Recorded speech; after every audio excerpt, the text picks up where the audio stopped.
বিয়ে বাড়িতে যাব, হেয়ার স্টাইল করতে পারছি না, কি হেয়ার স্টাইল করব? নো টেনশন, আমার কাছে চলে এসেছে আগারো 3 in 1 হেয়ার স্ট্রেটনার। এখন থেকে আর আমার কোনো টেনশন নেই, এর মধ্যে আছে 3টে হেয়ার স্টাইল। ও হ্যাঁ, সবার আগে কিন্তু জেনে রাখা ভালো, হেয়ার স্ট্রেট করার আগে কিন্তু আমাদের হেয়ার প্রোটেকশন স্প্রে অবশ্যই ইউজ করতে হবে, আর না হলে কিন্তু হেয়ার ড্যামেজ হবে। তো তার আগে কিন্তু আমি হেয়ার স্প্রে করে নিয়েছি, এবং দেখো কত সুন্দর আমার একটা হেয়ার স্টাইল হয়ে যাচ্ছে। যেহেতু আমি আজকে প্রথম এই স্ট্রেটনারটা হাতে নিলাম, করতে একটু অসুবিধা হচ্ছে।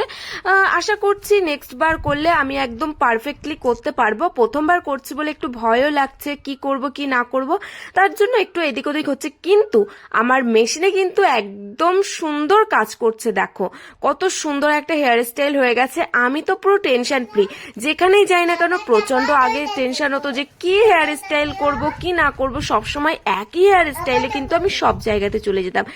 এখন থেকে নো টেনশন, আমি কিন্তু এখন বিভিন্ন রকম হেয়ার স্টাইল করতে পারবো। যারা আমার মতন অনেকগুলো টাকা স্যালনে গিয়ে নষ্ট করতে একদমই মন চায় না, বা তা সবার সামর্থ্যও হয় না কিন্তু, যে এতগুলো মানে টাকা খরচা করার জন্য, প্রায় 9-10 হাজার টাকা কিন্তু আমাদের পার্লারে গেলে খরচা হয়, তারা কিন্তু বাড়িতে এরকম অনায়াসেই একটা স্ট্রেটনার কিনে নিতে পারো। আর বিশেষ করে যদি হয় 3 in 1, তবে তো কোনো মানে সোনাই সোহাগা যাকে বলে। তো এরকম কিন্তু করতেই পারো, আমি কিন্তু একদমই পার্লারে গিয়ে করিনি। আর যারা এরকম স্ট্রেট বাড়িতে করতে করতে চাও, তাদেরকে কিন্তু আমি বারবার করে একটাই কথা বলবো, হেয়ার প্রোটেকশন স্প্রেটা কিন্তু অবশ্যই এর সঙ্গে নিয়ে নেবে, এবং যেটা হাই রেঞ্জের আছে সেটাই নেবে। কারণ নর্মালটা আমি দেখেছি ওটা কিন্তু অতটা ভালো নয়। তো যখন মানে বিশেষ করে দেখো আমাদের স্কিন আর হেয়ার যদি একবার ড্যামেজ হয়ে যায়, তাও মানে তবে কিন্তু কান্নার কোনো শেষ নেই। দেখো এই সব জিনিস কিন্তু যতটা ভালো ততটাই কিন্তু খারাপ। আমরা যদি রেগুলার এরকম সব সময় যেখানে যাচ্ছি সেখানেই আমি ইউজ করছি, বাড়িতে যেখানে একটু রিলস বানাচ্ছি তবুও ইউজ করছি, তবে কিন্তু চুলের 12টা বেজে যাবে। তাই বলবো মাঝে মধ্যে একবার দুবার ঠিক আছে।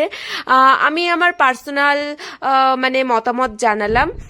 এখানে আমি কিন্তু কিছু অন্য কিছু বলছি না, মানে আমি পার্সোনাল মনে হলো যে না, এটা রেগুলার ইউজ করা একদমই ভালো নয়, আমি তার জন্য বললাম। মাঝে মধ্যে মাসে 6 মাসে একবার ইউজ করাটাই আমার মনে হয় বেটার। আমি বেসিক্যালি আমি কিনেছি কিন্তু 6 মাস হয়ে গেছে, তার মধ্যে কিন্তু আমি মাত্র 2বার স্ট্রেট করেছি। আর তেমন করে তোমাদের সাথে শেয়ার করা হয়নি, যেহেতু আজকে আমি প্রথম হাতে নিলাম, বলতে পারো এটা আমার হাতে খড়ি। তার জন্য তোমাদের সাথে শেয়ার করলাম। আর যে দুদিন করেছি আমার হাজবেন্ড আমাকে করে দিয়েছে, আমি কিন্তু করিনি। তার জন্য আজকে যেহেতু একা একা করছিলাম, ভিডিও করার জন্যই করছিলাম, তোমাদের সাথে শেয়ার করার জন্য, তার জন্য ভাবলাম যে তোমাদের সঙ্গে একটু দেখাই। আর আমিও সব সময় তো হাজবেন্ড থাকবে না কাছে, তখন আমি কি করব, তাই একটুখানি নিজেকে সাহস বাড়াচ্ছিলাম। আমার এইসব জিনিস একটু ভয় লাগে, কারেন্টের জিনিসপত্রগুলো। আর বিশেষ করে যেহেতু আমার হেয়ার হেয়ার নিয়ে আর স্কিন নিয়ে প্রচন্ড কেয়ারফুল থাকি আমি, তো সেই জন্য। তো দেখো এইটা যে আমার এত ভালো লেগেছে, দেখো উফ, দারুণ লেগেছে, আমি তো পুরো ফিদা হয়ে গেছি। এটা অবশ্য আমি কোনোদিনও এখনো করিনি, শুধু স্ট্রেটই করে দিয়েছিল আমার হাজবেন্ড।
বন্ধুরা আমি দেখো এক সাইড পুরো করে নিয়েছি কার্লি, এখন করছি আরো একটা পাশ। আর এসব করতে গেলে একটুখানি যদি কেউ হেল্প করে তবে আরো বেশি ভালো হয়, যেহেতু মানে স্ট্রেটনারটা গরম থাকে আর চুলগুলো হাওয়া এদিকে ওদিকে উড়ে উড়ে যাচ্ছে, সেই জন্য। আর না থাকলে কি আর করার আছে, এরকম আমার মতো একা একাই করতে হবে। তো দেখো সুন্দর হয়েছে, কিন্তু এখন আমি দেখো স্ট্রেট করে নিচ্ছি। আমি এখন দেখো আমার যেমন নর্মাল হেয়ার থাকে তেমন করে নিলাম, মানে স্ট্রেট। আর বেসিক্যালি স্ট্রেট করার আমার প্রয়োজন হয় না, আমার হেয়ারটা এমনি স্ট্রেট। তো তবুও আমি করে নিলাম এখন, যেহেতু মানে কার্লি করেছিলাম। তো চলো, আমি তো খুব খুশি আর আমি খুব খুব খুব স্যাটিসফাইড। তো চলো আজকের মতো টাটা, তোমরা ভালো থেকো, সুস্থ থাকো। আর ভিডিওটি যদি ভালো লেগে থাকে তবে অবশ্যই কিন্তু শেয়ার করো অ্যান্ড লাইক অ্যান্ড সাবস্ক্রাইব। আর যারা ফেসবুক পেজ থেকে দেখছো বা ফেসবুক আইডি থেকে দেখছো, অবশ্যই কিন্তু ফেসবুকটি ফলো করে রেখো। তো টাটা সবাইকে।